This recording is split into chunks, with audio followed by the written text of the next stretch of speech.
Anak-anak yang terkasih, kembali kita bertemu di dalam tema pembelajaran kita hari ini, yaitu tentang Yesus Sang Pendoa.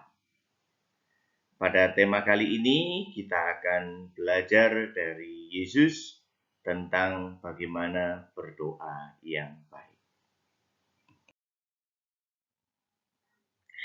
Namun demikian, anak-anak, mari sejenak kita memahami apa itu doa. Kita sudah tahu bahwa salah satu yang kita pahami tentang doa, bahwasanya doa merupakan suatu sarana yang dapat kita pergunakan untuk berkomunikasi dengan Tuhan. Nah, karena kita berkomunikasi, maka yang namanya komunikasi itu terjadi suatu dialog atau komunikasi yang timbal balik. Komunikasi dua arah, yaitu antara kita kepada Yesus atau antara Yesus kepada kita. Artinya pula, supaya lebih jelasnya lagi, di dalam doa ada saatnya dari kita yang menyampaikan isi hati, permohonan, ungkapan syukur kita kepada Tuhan. Tetapi ada pula saatnya bagi kita untuk duduk diam, mendengarkan Tuhan yang berfirman. Bagaimana sebuah doa kok kita mendengarkan Tuhan yang berfirman? Apakah ketika kita berdoa tiba-tiba kita diam lalu mendengarkan Tuhan berbicara secara langsung kepada kita? Tidak seperti itu. Tetapi yang dimaksudkan di sini, kita duduk mendengarkan firman-firman Tuhan. Kita mengetahui apa yang menjadi kehendak Tuhan melalui firman-Nya. Ada di mana firman-Nya?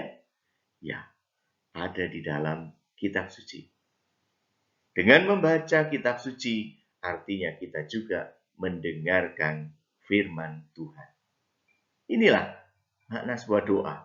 Adanya dua komunikasi yang timbal balik antara kita dengan Tuhan. Lalu bagaimana Yesus memberikan teladan kepada kita atau mengajarkan kepada kita tentang berdoa ini atau dalam hal berdoa ini? Yang pertama bisa kita lihat dalam Injil Lukas bab 11 ayat 1 sampai dengan 13 dan juga dalam peristiwa-peristiwa lain. Bahwa Yesus memulai karyanya dengan berdoa. Yesus senantiasa menjalin relasi dengan Bapanya.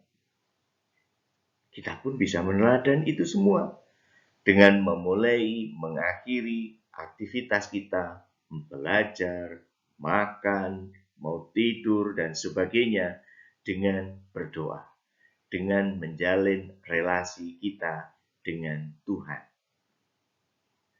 Lalu yang kedua bisa kita lihat dalam salah satunya Injil Matius bab 6 ayat 5 sampai dengan 15. Di situ Yesus mengajarkan kepada kita untuk menyapa Allah sebagai Bapa.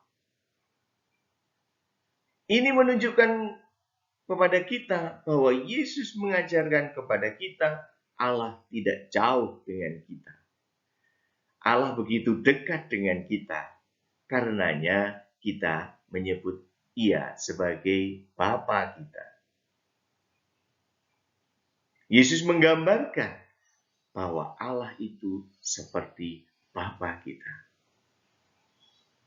Kemudian yang ketiga, kita lihat dalam Yohanes bab 17 ayat 1 sampai dengan 26.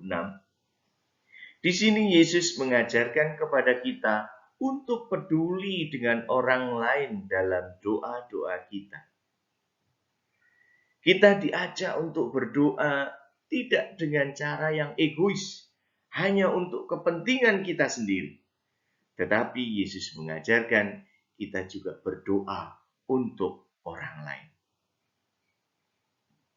Lalu kemudian pada bagian lain, Yesus juga pernah mengajarkan kepada kita bahwa dalam berdoa hendaknya tidak perlu ditunjuk-tunjukkan atau dipamerkan kepada orang lain. Tetapi Yesus mengatakan, masuklah dalam kamar, kuncilah pintu, dan berdoalah di tempat yang tersembunyi itu. Kemudian juga Yesus menyampaikan dalam berdoa hendaknya tidak bertele-tele. Hendaknya kita tidak merangkai kata yang panjang lebar, tetapi intinya sebenarnya tidak panjang lebar itu. Tetapi berdoalah sesuai dengan apa yang kamu rasakan, apa yang kamu inginkan, dan sampaikan itu dengan sederhana, dengan penuh kerendahan hati kepada Tuhan. Yesus mengajarkan doa yang baik, dan doa yang diajarkan oleh Yesus adalah doa Bapa Kami. Meneladan isi dari doa yang baik yang diajarkan Yesus, maka kita bisa melihat bahwa isi doa yang baik itu mengandung paling tidak 3 unsur di sini. Unsur yang pertama adalah pujian kepada Tuhan. Seperti doa Bapa kami yang ada di surga, dimuliakanlah namamu, dan sebagainya. Lalu kemudian, selain unsur pujian, bagian yang kedua yang menjadi isi doa yang baik adalah adanya ungkapan syukur. Selain kita memuji, juga kita mengungkapkan rasa syukur, rasa terima kasih kita kepada Tuhan. Baru kemudian yang ketiga, kita menyampaikan permohonan kita kepada Tuhan. Nah, sesuai dengan isi doa yang baik yang diajarkan Yesus kepada kita, maka permohonannya pun diharapkan ada permohonan untuk keperluan sendiri, tetapi juga permohonan untuk kepentingan ataupun keperluan sesama dan lingkungan sekitar kita. Nah, anak-anak yang terkasih, mari kita mencoba untuk senantiasa berdoa dengan isi doa yang baik, bukan doa yang egois, bukan doa yang hanya melulu meminta-minta, tetapi ada unsur pujian, syukur, dan permohonan. Semoga Tuhan senantiasa memberkati kita semua. Amin.